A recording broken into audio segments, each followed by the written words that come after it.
रूथचं पुस्तक पहिला अध्याय 1 ते 5 वचनापर्यंत वाचूया.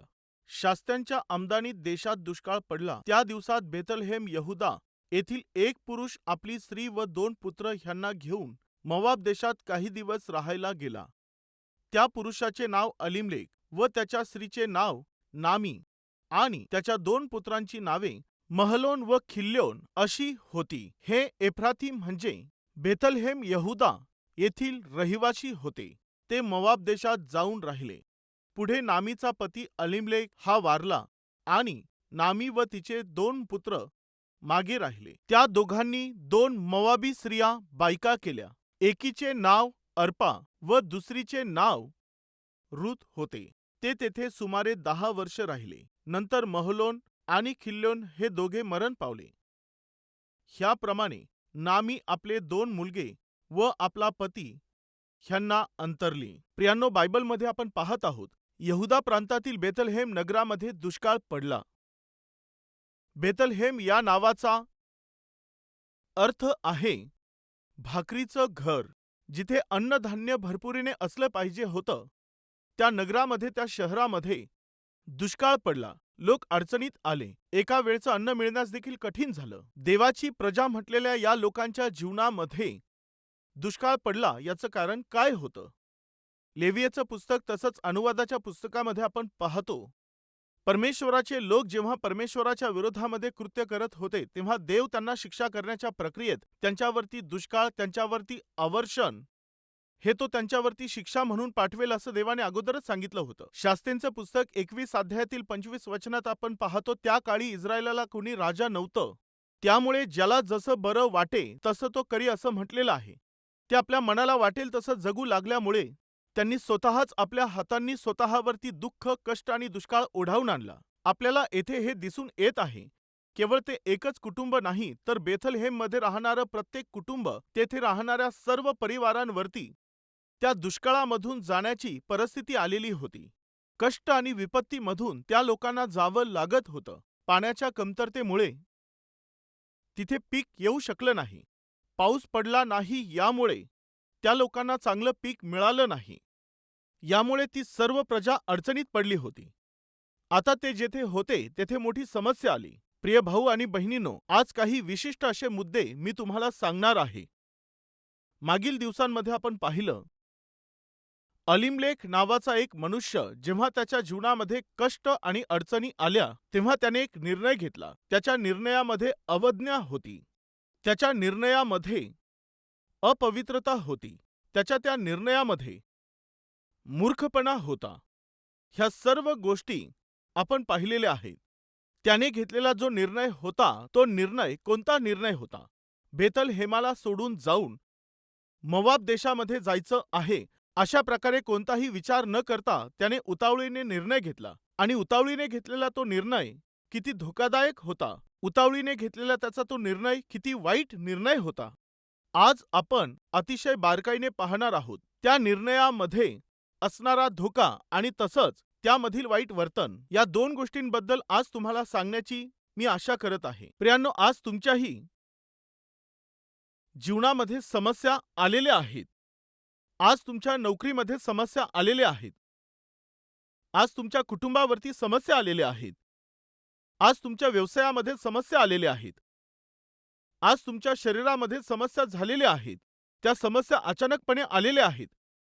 तुम्ही विचार न करता त्या आल्या आहेत. तुम्हाला कल्पना नव्हती अशा वेळेत त्या आल्या आहेत, ज्यामुळे तुम्ही अतिशय त्रस्त झालेले आहात. तुमची शांती भंग पावलेली आहे. तुमची झोप उडून गेलेली आहे. मग आता तुम्ही काय केलं पाहिजे? सर्वात अगोदर त्या समस्येमागील कारण नेमकं काय आहे हे जाणून घेतलं पाहिजे. असू शकतं तुमच्या जीवनातील उणिवेमुळे, तुम्ही केलेल्या वाईट निर्णयांमुळे, तुम्ही केलेल्या पापांमुळे आज परमेश्वर तुम्हाला सुधारण्याकरिता व पुन्हा तुम्हाला परमेश्वराकडे घेऊन जाण्यासाठी, असू शकतं देवाने तुमच्यावरती ती जी समस्या आहे एखाद्या दगडाप्रमाणे फेकलेली असेल किंवा त्या समस्येला त्याने परवानगी दिलेली असेल. ती तुम्हाला अतिशय धोकादायक आता वाटत असेल. तुम्ही एखाद्या समुद्रामध्ये बुडत आहात असं यावेळेला तुम्हाला वाटत असेल. प्रियांनो, एकदा एका लहान मुलाने छोटीशी नाव तयार केली आणि ती नाव त्याने त्या पाण्यामध्ये सोडून दिली.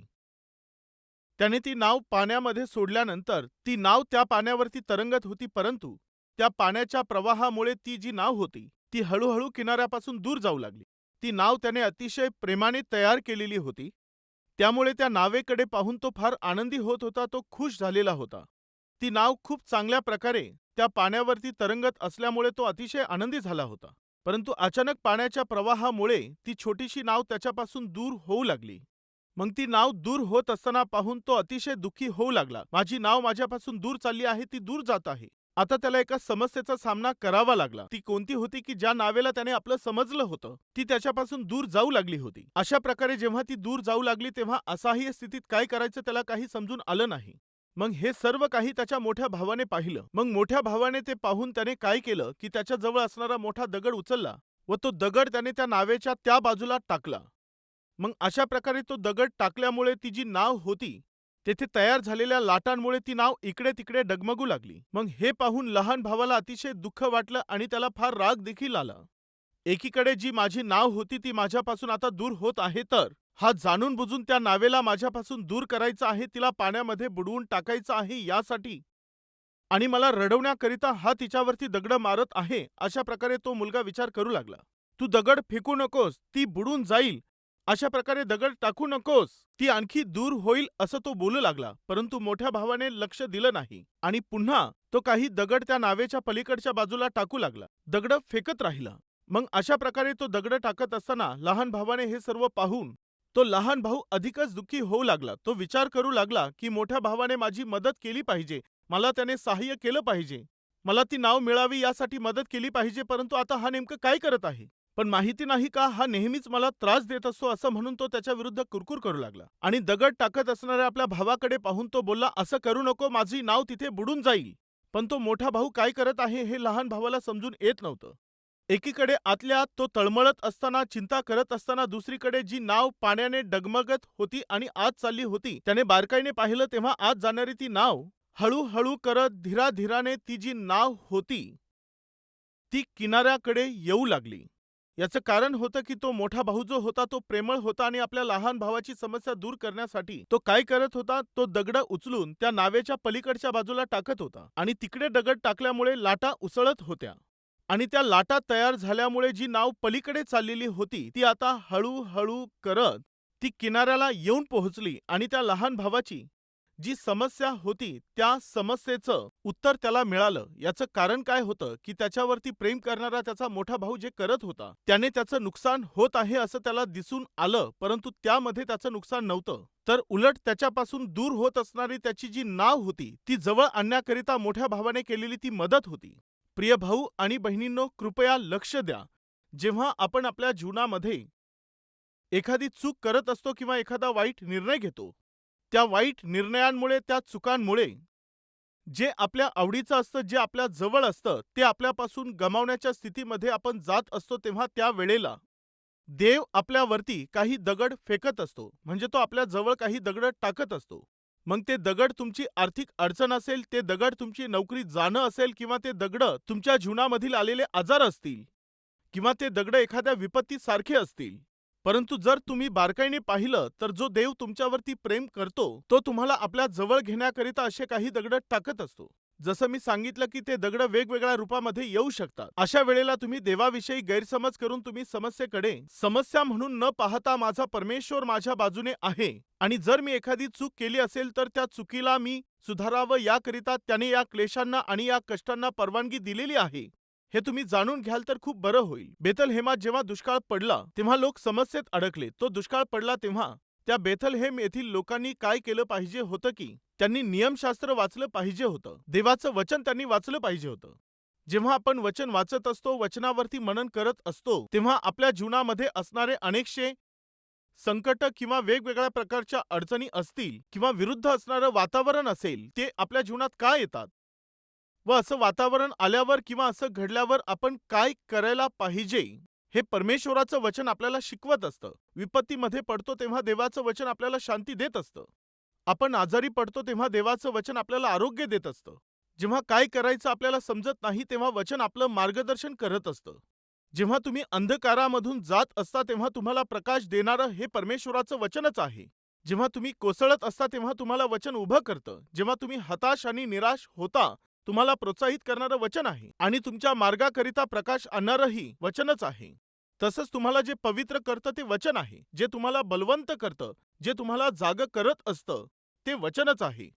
या अद्भुत अशा वचनाकडे जेव्हा लोक दुर्लक्ष करत असतात, तेव्हा समस्येतून जेव्हा ते जातात, तेव्हा कोणता निर्णय घ्यायचा हे न समजल्यामुळे ते कित्येकदा चुकीचा निर्णय घेतात. अलीमलेखाच्या जीवनात अगदी असंच घडलेलं होतं. जेव्हा दुष्काळ पडला, जेव्हा समस्या आली, त्याने सर्वात प्रथम काय केलं पाहिजे होतं? जेथे तो राहत होता तेथे जेव्हा समस्या आली, त्याचं कारण त्याने समजून घेतलं पाहिजे होतं. पुन्हा मी आठवण करून देत आहे. आज जेथे तुम्ही राहता तेथे समस्या आहेत, जेथे तुम्ही राहता तेथे अडचणी आलेल्या आहेत. तुमच्या घराच्या बाबतीमध्ये समस्या आलेल्या आहेत, शेतीच्या बाबतीमध्ये समस्या आल्या आहेत, तुमच्या वाहनांच्या बाबतीमध्ये समस्या आली आहे, तुमच्या नोकरीविषयी किंवा व्यवसायाविषयी समस्या आलेली आहे. तर त्याचं कारण काय आहे हे जाणून घेणं चांगलं राहील. त्या समस्येचं कारण काय आहे हे जाणून घेणं तुमच्यासाठी चांगलं राहील. असू शकतं तुमच्या उणिवेमुळे, तुमचं अवज्ञा करण्यामुळे किंवा तुमच्या मूर्खपणामुळे, परमेश्वराविरुद्ध चालल्यामुळे जर तुमच्या जीवनामध्ये ती समस्या आज आलेली आहे, तर तुम्ही देवाकडे जा व त्याला सांगा, देवा मी तुझ्यापासून दूर गेलो त्यामुळे माझ्या जीवनात समस्या आली आहे. मी तुझ्या आज्ञेकडे दुर्लक्ष केलं, यामुळे तुझ्याकडे मी लक्ष दिलं नाही, यामुळे स्वार्थाने मी जगलो, त्यामुळे मी अन्यायाने, अधर्माने आणि मूर्खपणा करून मी काहीतरी करण्याचा प्रयत्न केला आणि आज समस्येत पडलो आहे, तू मला क्षमा कर. अशा प्रकारे तुम्ही देवाकडे जाऊन समस्येचं कारण समजून घेऊन आपली चूक कबूल कराल तर चांगलं होईल. प्रियांनो, कृपया लक्ष द्या. जोपर्यंत मनुष्य या भूतलावरती जिवंत आहे, त्याच्या चहूबाजूने कोणती ना कोणती समस्या येत राहील. त्या समस्या त्याच्या पाठीमागून जाणार नाहीत, पण त्या समस्या आल्यावर तुम्हाला त्यांचा सामना करायचा आहे व त्या समस्येंवरती तुम्हाला विजय मिळवायचा आहे. त्या समस्येंवरचा उपाय तुम्हाला करता आला पाहिजे. त्या समस्येचं कारण जे आहे ते तुम्हाला जाणून घेता आलं पाहिजे. परंतु ती समस्या आली आहे हा विचार करून तुम्ही जेथे आहात ती जागा सोडून दुसरीकडे जाण्याचा विचार कराल, तर ती समस्या तुमच्या सोबतच मागे येईल. अनेकशा प्रसंगामध्ये लोक समस्येचं कारण काय आहे हे जाणून न घेता, त्या समस्येचा सामना न करता, त्या समस्येवरती विजय न मिळवता त्यापासून पळत असतात. केवळ तुम्ही तुमचं स्थान बदललं आहे यामुळे, केवळ तुम्ही तुमची प्लेस बदलली यामुळे, केवळ तुम्ही तुमची नोकरी बदलली यामुळे, केवळ तुम्ही तुमचं शॉप बदलून टाकलं यामुळे, केवळ तुम्ही तुमचं घर बदलल्याने तुमची ती समस्या तुम्हाला कधीही सोडणार नाही. तर प्रियांनो, तुम्ही हे जाणून घ्यायचं आहे की त्या समस्येचं कारण काय आहे. जर तुम्ही देवापासून दूर गेले तर तुमची समस्या दूर होणार नाही, तर उलट ती समस्या अधिक वाढत जाईल. प्रियांनो, इयोबाच्या जीवनात मोठी समस्या आली. त्या समस्येचं कारण त्याला समजत नव्हतं. तो एक धार्मिक आणि खरा मनुष्य होता. तो दररोज पहाटे उठून देवाला यज्ञबली अर्पण करणारा होता. परंतु अचानक त्याने आपली सर्व संपत्ती गमावली. त्याचे जे घरं त्याच्याकडे होते ते त्याने गमावले. आपले सर्व पशु त्याने गमावले आणि वरून त्याला आपले मुलंही गमवावे लागले. शेवटी त्याला आपलं आरोग्य देखील गमवावं लागलं. त्याच्या वाईट स्थितीत पत्नीने त्याला सांत्वन दिलं पाहिजे होतं, पण तिने काय केलं? तुम्ही अजूनही सत्व धरून बसलात का? देवाला श्राप द्या आणि मरून जा, असा मरून जाण्याचा सल्ला तिने त्याला दिला. हे असं का घडत आहे? मी कोणतं पाप केलं की हे असं घडत आहे?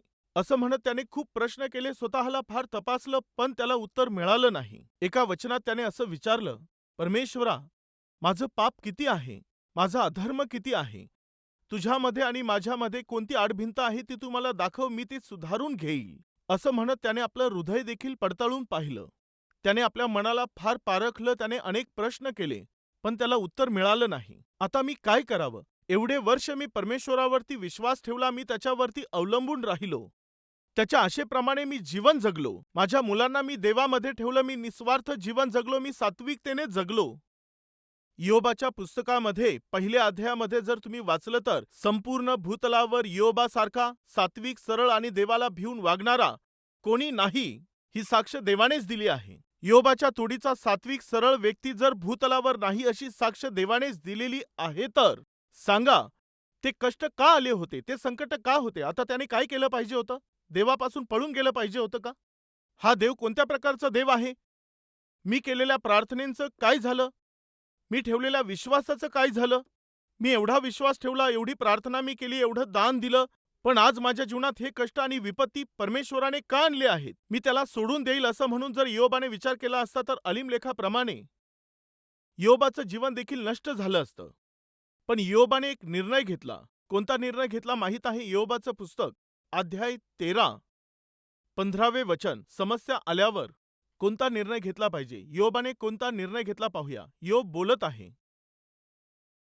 पहा 13वा अध्याय 15वे वचन मी वाचत आहे. तो मला ठार मारणार तरी मी त्याची आस धरीन, तरी माझ्या वर्तनक्रमाचे त्याच्या समोर मी समर्थन करीन. काय बोलला? त्याने मला ठार केलं तरी मी माझ्या परमेश्वराला सोडून देणार नाही. माझ्या देवावरचा जो विश्वास आहे तो मी सोडणार नाही. ही आहे खरी आत्मिकता. हा आहे एका धार्मिक व्यक्तीने घेतलेला निर्णय. प्रियांनो, तुम्ही समस्येतून जात आहात का? मग तुमचा निर्णय देवाच्या इच्छेला धरून असला पाहिजे. तुमचं भलं करणारा तो असला पाहिजे. परंतु त्या निर्णयाने तुम्हाला विपत्तीत पाडू नये. त्या निर्णयाने तुम्हाला देवापासून दूर करू नये. तुम्ही परीक्षेतून जात आहात तर त्या परीक्षांचा तुम्ही सामना करायचा आहे. उदाहरणार्थ, मुलांची परीक्षा आहे. मग तुम्ही मुलांना काय करणार? परीक्षेसाठी तुम्ही त्यांना तयार करणार किंवा त्या परीक्षेमध्ये त्यांना न बसवता तुम्ही त्यांना खेळण्यास सोडून द्याल? आई आणि वडिलांनो, तुम्ही काय करणार सांगा? सांगा, तुमच्या मुलांना परीक्षा देणं आवडतं का? कोणत्या मुलांना परीक्षा देणं आवडतं सांगा?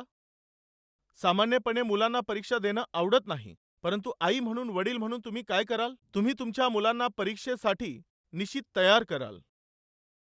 त्यांनी परीक्षा देण्याची आशा तुम्ही कराल. परीक्षेत पास होण्याची आशा तुम्ही कराल. आता तुमचा मुलगा त्या परीक्षांमध्ये न बसता, त्या परीक्षा न देता स्कूल जर सोडून देत असेल तर, समजा तो शिक्षणापासून दूर जात आहे, त्याचं कॉलेज तो सोडून देत आहे, तर मी विचारत आहे, काय तो त्याच्या जीवनामध्ये प्रगती करेल? जर 10th मध्ये पास झाले तर ते कॉलेजमध्ये जातील. जर 12वी मध्ये पास केले तर डिग्रीला जातील. आणि जर डिग्री ते पास झाले तर ते पीजी करू शकतील. म्हणजेच सामान्यपणे परीक्षेने काय होत असतं? एका व्यक्तीला त्या प्रमोट करत असतात. तुम्ही ज्या स्थितीत आहात तेथून त्या उत्तम स्थितीत तुम्हाला पोहोचवत असतात. यामुळे परीक्षांना आपण घाबरू नये. परीक्षांना कोण घाबरत असतं तुम्हाला माहीत आहे? जे अभ्यास करत नाहीत ते. कोण लोक समस्येला घाबरत असतात माहीत आहे? ज्यांच्यामध्ये आत्मिकता नाही, ज्यांचं कनेक्शन परमेश्वराशी जुडलेलं नाही ते. प्रियांनो, योबाने चूक केली नाही. जेव्हा तो समस्येतून जाऊ लागला तेव्हा तो अशा प्रकारे बोलला की मी माझा प्राण गमावेल परंतु मी माझ्या परमेश्वराला कोणत्याही परिस्थितीमध्ये सोडणार नाही.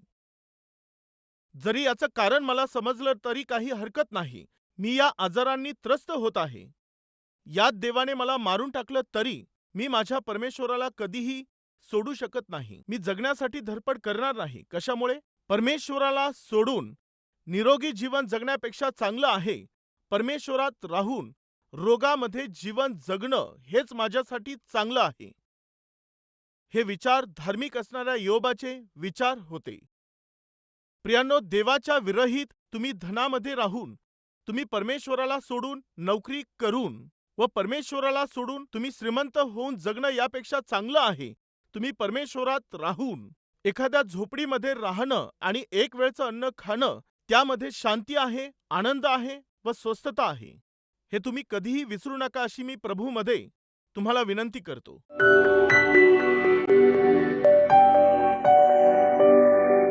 महान पवित्र प्रेमळ परमेश्वर देवा, समस्या येणं हे साहजिक आहे. परंतु जेव्हा त्या समस्या येतात, सर्वात प्रथम आम्ही त्या समस्येचं कारण जाणून घेतलं पाहिजे. समस्या येतात तेव्हा तुझ्या वचनाच्या द्वारे उत्तर मिळवलं पाहिजे. वचनाद्वारे त्यावर विजय मिळवला पाहिजे. परंतु तात्पुरत्या स्वरूपामध्ये त्या समस्येपासून वाचण्याकरिता तुझ्या विरुद्ध निर्णय घेऊन जर आम्ही तुझ्या विरोधात गेलो तर व देवा, जर आम्ही सैतानाच्या हातामध्ये पडलो तर तो सैतान आमचा नाश करून टाकील. हे सत्य आम्ही जाणून घ्यावं व योबाप्रमाणे कष्टात आणि संकटात तुझ्यासोबतच जगलं पाहिजे. हा निर्णय घेणारं आत्मिक असं जीवन तू आम्हाला दे. आमच्या जीवनात आम्ही जोही निर्णय घेऊ तो तुझ्या वचनाप्रमाणे आणि तुझ्या इच्छेला धरून असावा व असा निर्णय घेण्याकरिता तुझी कृपा तू आम्हा सर्वांना दे. येशू ख्रिस्ताच्या नावाने प्रार्थना मागतो बापा. आमेन.